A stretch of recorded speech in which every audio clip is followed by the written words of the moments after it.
날마다 나아갑니다. 내 뜻과 정성 모두어 날마다 기도합니다. 내 주여 내 발 붙드사 그곳에 서게 하소서. 그곳은 빛과 사랑이 언제나 넘치옵니다. 괴로움과 죄가 있는 곳 나 비록 여기 살아도 빛나고 높은 저곳을 날마다 바라봅니다. 내 주여 내 발 붙드사 그곳에 서게 하소서. 그곳은 빛과 사랑이 언제나 넘치옵니다.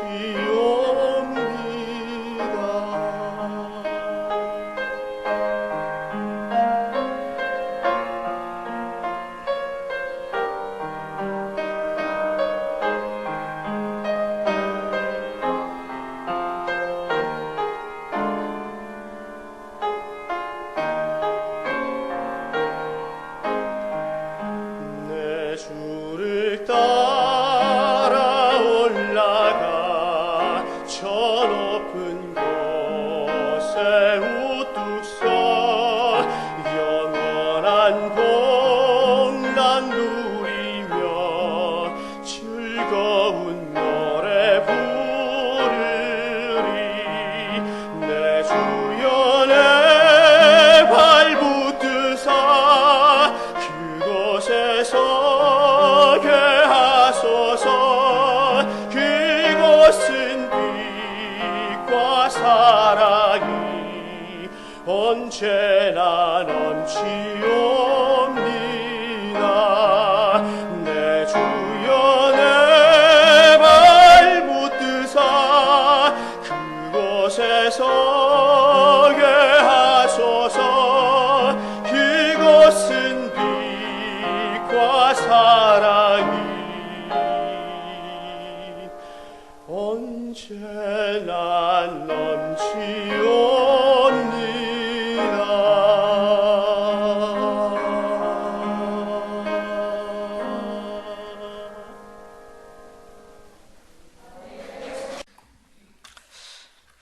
네, 오늘 이 본문 31절 말씀에 바울은 이렇게 선포하고 있습니다.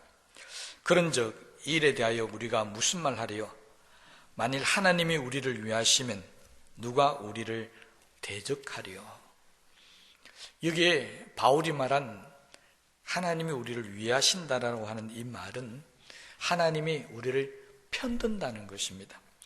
또 한편으로는 하나님이 우리를 돕는다, 그러한 의미로 이 말을 사용하고 있습니다. 결국 하나님께서 우리를 편드시고 하나님께서 우리를 도와주시면 우리를 대적할 사람이나 또는 마귀라 할지라도 절대 우리를 이길 수 없다라고 지금 바울은 고백을 하고 있습니다. 그런데 바울의 이 고백은 사실은 바울이 처음 했던 고백이 아니라 시편 118편 6절에 있는 말씀을 바울이 인용한 것입니다. 이 시편 기자는 뭐라고 이야기했냐니까 여호와는 내 편이시라 내가 두려워하지 아니하리니 사람이 내게 어찌할까. 그러니 바울은 이 시편 기자의 말을 인용해서 하나님께서 내 편이 되시면은 아무도 우리를 대적할 자가 없다라고 그렇게 지금 말을 하고 있는데, 바울의 이 말보다 시편 기자가 훨씬 더 이전의 사람입니다. 그러니까 바울이 이 고백을 하기 이전부터 이스라엘 사람들은 계속해서 그들은 하나님 앞에서 이 고백을 해왔다는 것입니다. 하나님이 우리를 위하시면 누가 우리를 대적할 수 있을까? 그렇게 그들은 수많은 세월 동안에 고백을 해왔지만은, 그런데 실제적으로 이스라엘의 역사를 보면은 하나님이 그들을 위하셔서 그들을 지키고 보호하시는 일들이 많이 있었지만, 의외로 그들이 하나님 앞에서 멸망을 당하고 하나님 앞에 버림을 받고 또는 고난과 고통의 삶을 살았던 것도 많이 있다는 사실을 우리 성경을 통해서 볼 수가 있습니다. 왜 그럴까요? 왜 하나님이 우리를 위하시면 우리는 절대 다른 사람들에게, 우리를 대적하는 사람들에게 질 수 없고 또 피해도 입을 수 없다라고 그렇게 고백해 왔음에도 불구하고 그들은 왜 어렵고 힘든 삶을 살았냐는 것입니다. 우리도 마찬가지겠죠. 오늘날 우리도 많은 분들이 하나님을 믿고 의지하면서 하나님이 우리를 위하시면 사람이 내게 어찌할까? 하나님이 우리를 위하시면 우리를 대적할 사람이 없다라고 그렇게 믿고 살아가고 있지만은, 실제적으로 우리는 세상에 나가서 많은 사람들에게 상처를 받고 아파하고 힘들어하고 또 고통받는 그런 삶을 살아가고 있습니다. 왜 그럴까요? 오늘 읽었던 이 본문의 말씀과 시편 기자의 말을 비교를 해보면은 그게 하나, 바울이 말한 것 중에 하나 빠진 게 있다는 사실을 발견하고 있습니다. 뭐냐니까, 바울은 하나님 우리를 위하시면 누가 우리를 대적하리라고 고백을 했는데, 그러면 하나님이 우리를 위하시는 방법이 뭐냐는 것입니다. 이 말을 지금 바울은 빠뜨리고 있는데 시편 기자는 이 말을 정확하게 해주고 있습니다. 하나님이 내 편이 되시면, 그러니까 바울은 빠뜨렸지만은 시편 기자는 분명하게 아무도 우리를 대적할 수 없는 상태가 되려면 한 가지 조건이 있는데, 그것은 바로 하나님이 내 편이 되셔야 된다는 것입니다. 하나님 편이 아닌 사람은 그런 도움을 못 받는다는 것이죠. 그러니까 하나님 편이 안 되면은 오히려 대적에게 밟히고 고통당하고 아픔을 당할 수밖에 없다는 것입니다. 그러니까 이스라엘이 하나님 편에 섰을 때, 하나님과 함께 있을 때는 정말로 아무도 이스라엘을 무너뜨릴 수가 없었습니다. 어떤 사람도 이스라엘에게 고통을 줄 수가 없었지만, 그런데 그들은 하나님 편에 있다고 말은 하고 있는데, 그런데 실제적으로 그들이 하나님 편에 서지 못했을 때 있었다는 것입니다. 그때는 그들은 수많은 고난과 고통을 당할 수밖에 없었습니다. 자, 그렇다면 하나님 편에 선다는 것은 뭘 말하는 것입니까? 내가 예배에 참석하고 기도하고 신앙생활 잘하면 하나님 편에 선 겁니까? 그렇다면 이스라엘 백성들, 유대인들은, 그들은 하나님 편에 서 있는 사람이 맞았습니다. 그런데 잘 알다시피 그건 아닙니다. 이스라엘 백성들은 늘 하나님 앞에 제사를 지냈고 1년에 3번씩 3대 절기를 빼놓지 않고 지냈지만은, 그런데 그들에게 고난도 있었고 고통도 있었고 심지어는 나가다가 망해서 포로로 잡혀간 적도 있었습니다. 그때는 하나님 편이 아니었다는 것을 우리가 알 수가 있습니다. 그래서 우리도 다만 이 자리에 앉아있다는 것, 내가 교회 다닌다는 것만 갖고 하나님 편이 아니라는 것을 우리가 알아야 합니다. 그럼 도대체 어떻게 해야만이 내가 하나님 편에 설 수 있고, 그래서 우리가 정말 세상에 나가서 세상이 감당치 못할 자가 될 수 있느냐는 것입니다. 바울은 오늘 이 말을 설명을 하면서 조금 달리 하나님 편에 있는 자 아닌 하나님을 대적하는 자를 들어서, 이렇게 하는 사람은 하나님을 대적하는 자니까 이렇게 하면 안 된다는 것을 오늘 설명을 거꾸로 하고 있습니다. 그러니까 하나님 편에 선 자는 어떻다 이게 아니고, 하나님 편에 서지 못한 자가 어떤 사람인가 하는 것을 지금 이야기해 주고 있는데, 33절 말씀에 보면은 바로 송사라라고 이야기하고 있고, 그 다음에 34절 누가 정죄하려, 그러니까 고발하고 또 정죄하고 고소하고 하는 이런 일들이 우리 가운데 생기면, 그런 행위를 하면은 그 사람은 하나님 편에 선 자가 아니라는 것입니다. 이걸 조금 더 우리가 설명을 좀 해보면요, 구약 성경에 보면은 스가랴 3장 1절 말씀에 사탄이 대제사장 여호수아를 송사하는 장면이 나옵니다. 고발하는 장면이 나옵니다.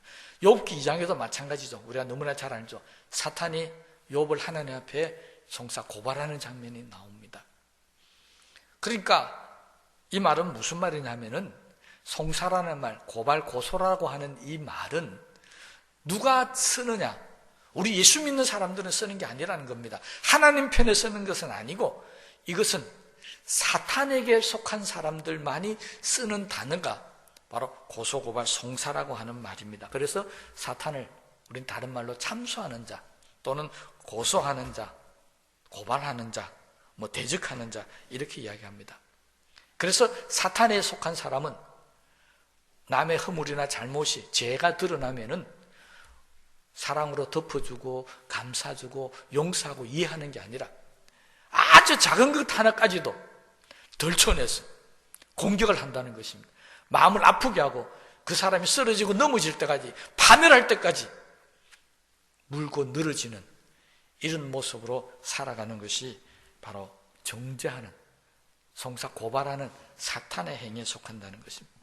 그러니까 지금 성경은 이 말을 하면서 우리에게 하나님을 대적한다는 의미를 정확하게 우리에게 말씀해 주고자 하는 겁니다.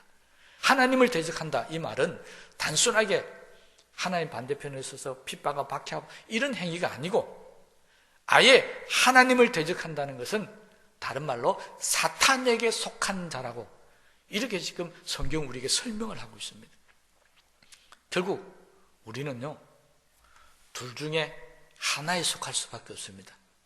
하나는 하나님 편에 속하느냐, 아니면 하나는 사탄의 편에 속하느냐, 중간은 없다는 것입니다.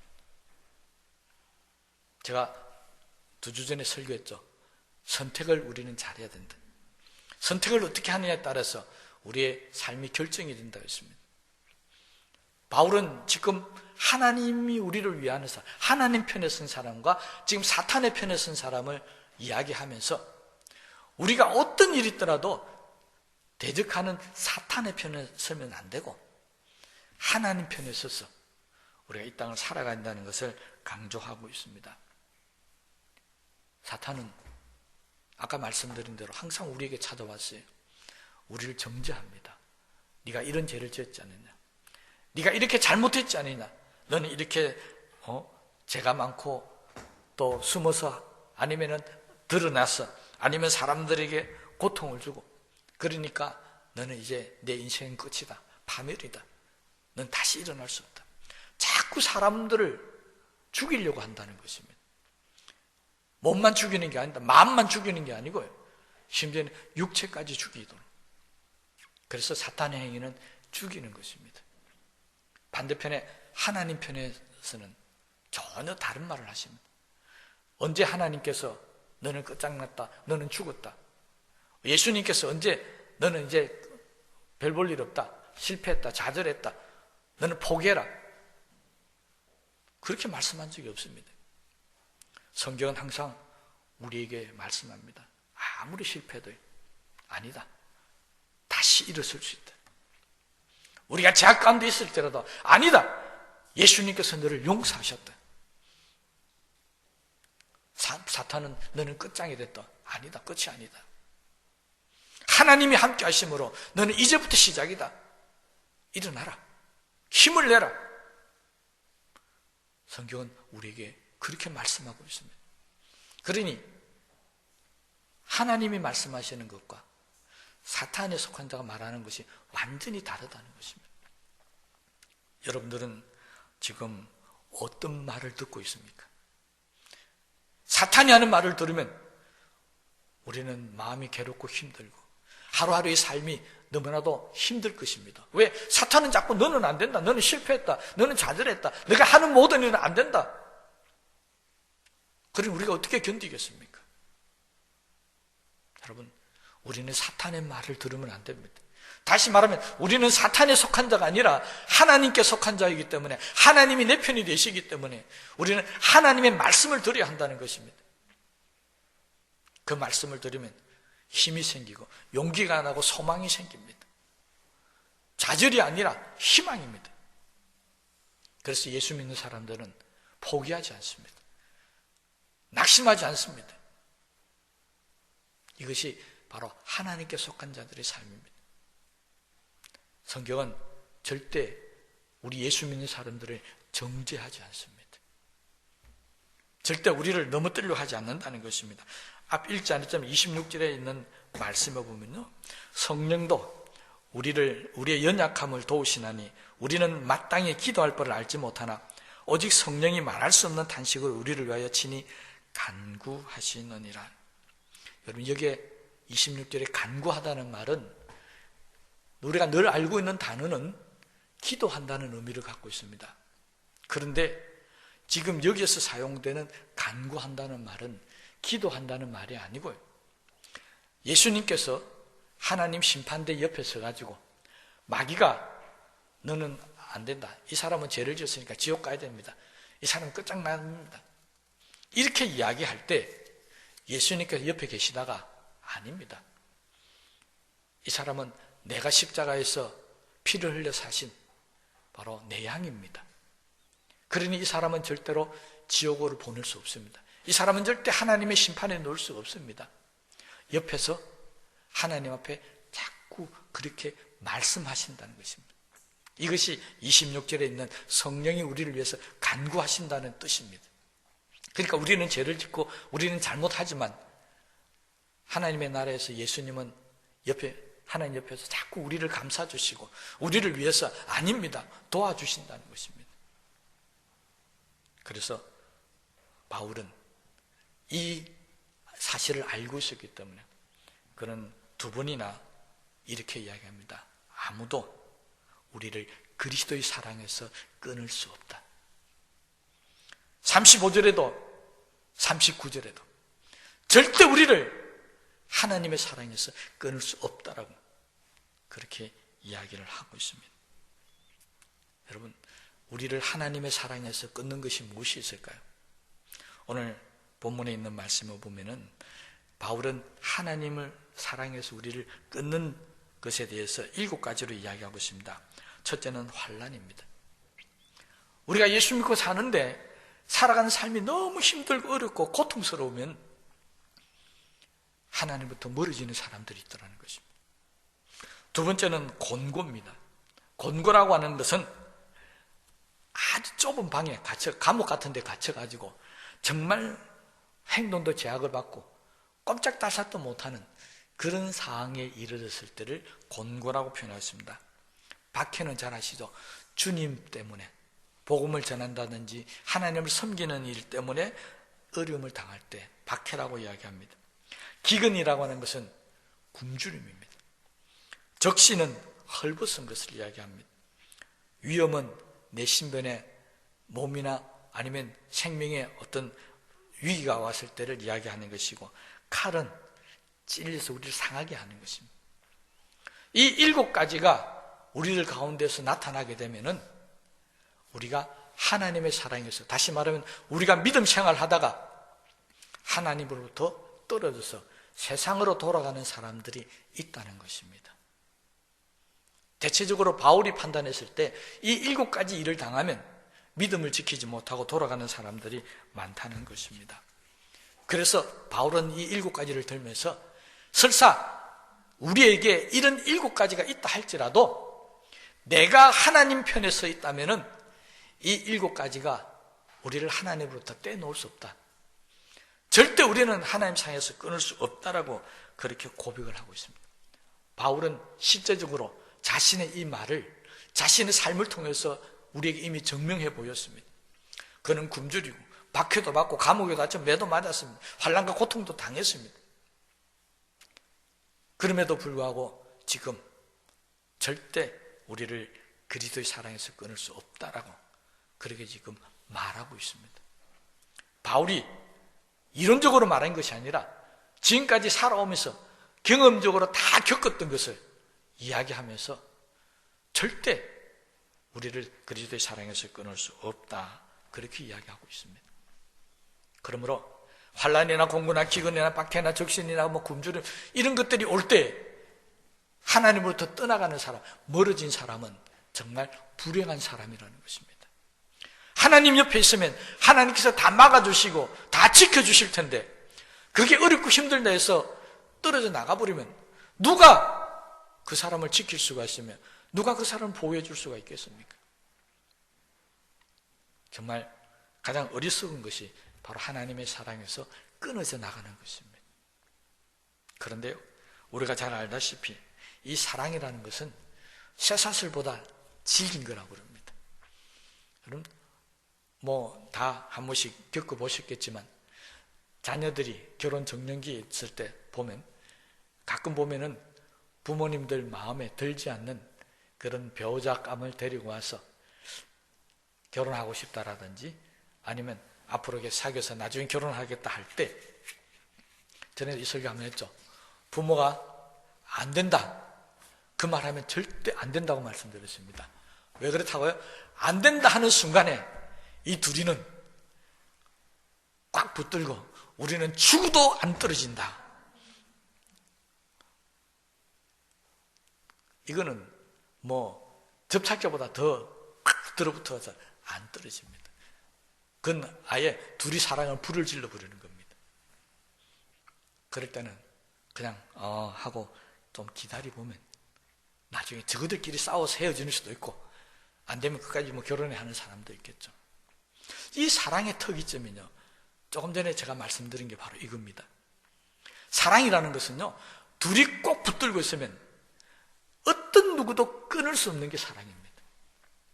그런데 희한하게요, 이 끊을 수 없는 사랑이 누가 하나라도 손을 놓아버리면 그 순간부터는요, 이건 그냥 가만히 내버려도 저절로 떨어져 버립니다.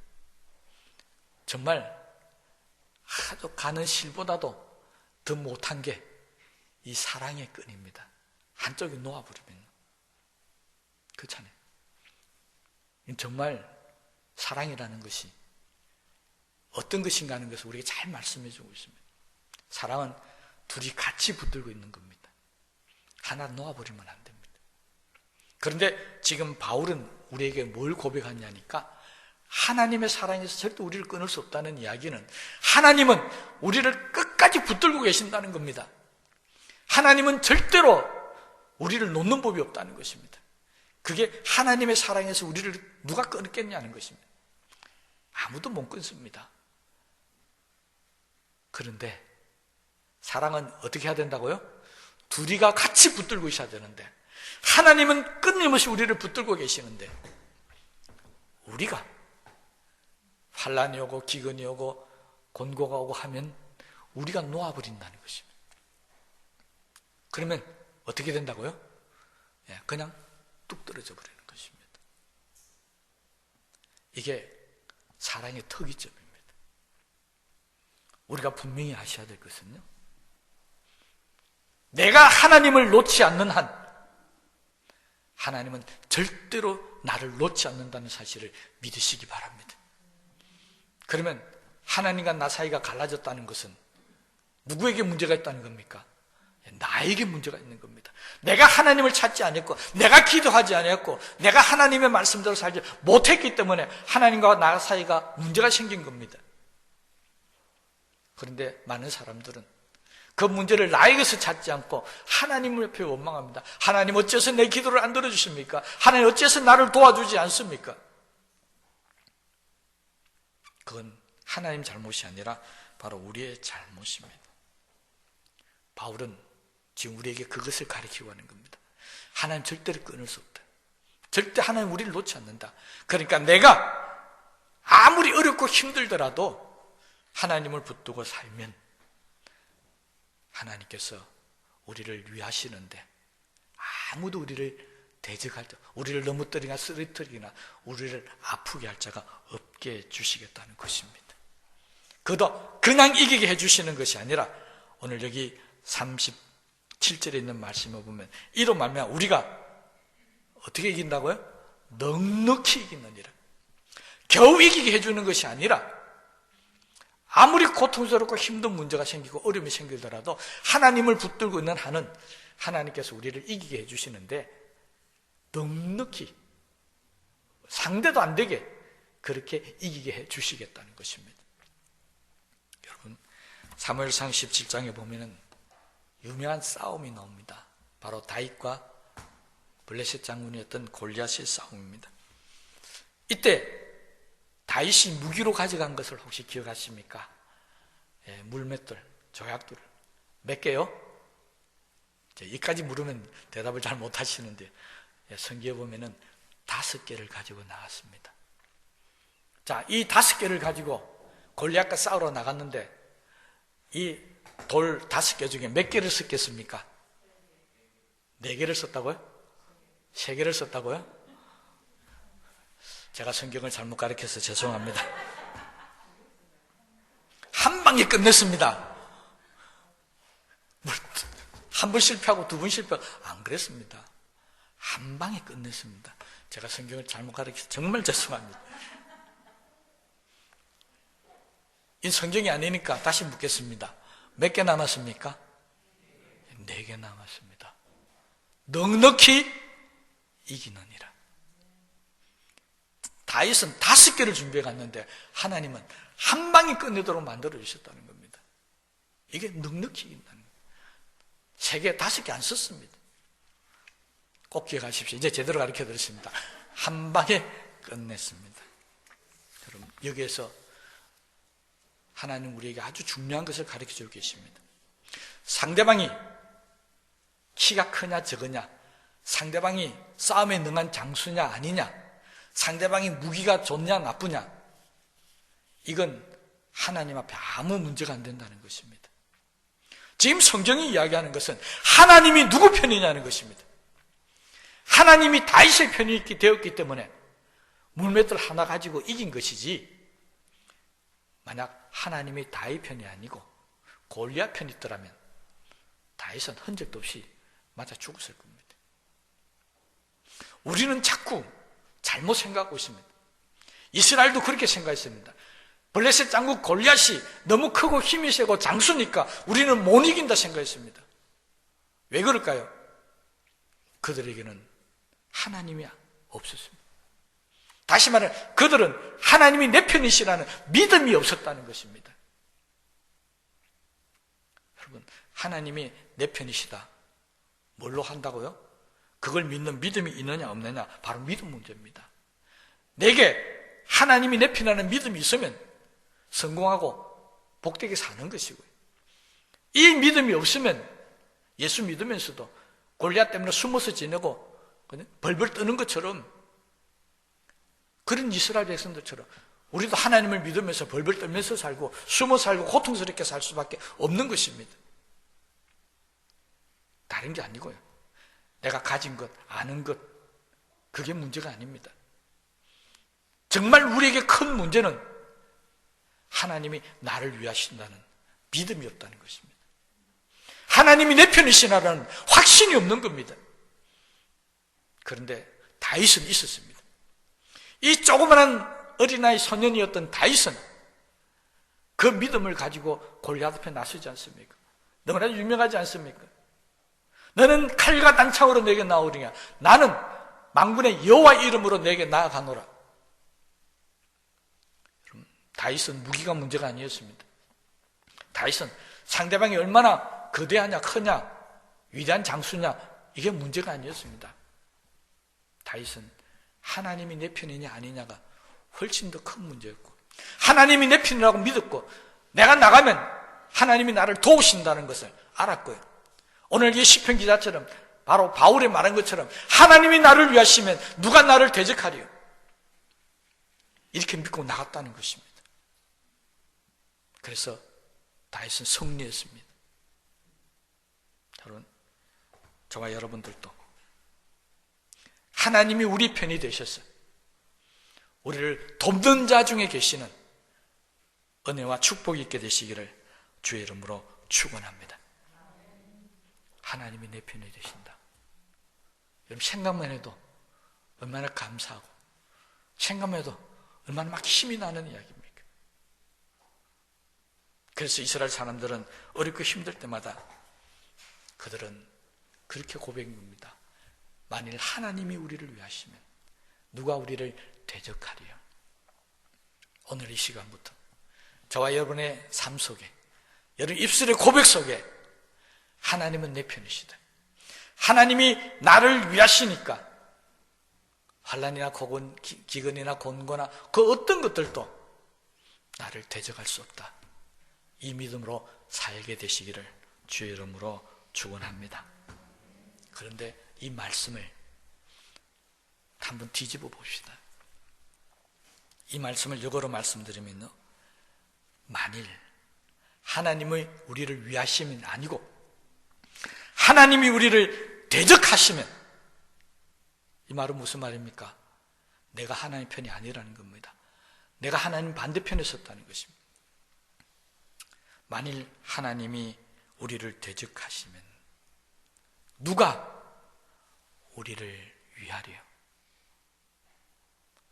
여러분, 하나님이 내 대적이 되시면요, 누가 나를 도울 수 있으며 누가 나를 지킬 수 있겠습니까?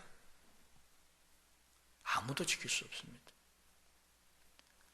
성경의 역사에 보면 이스라엘을 대적했던, 하나님 반대편에서 하나님을 대적했던 무리들이 있었습니다.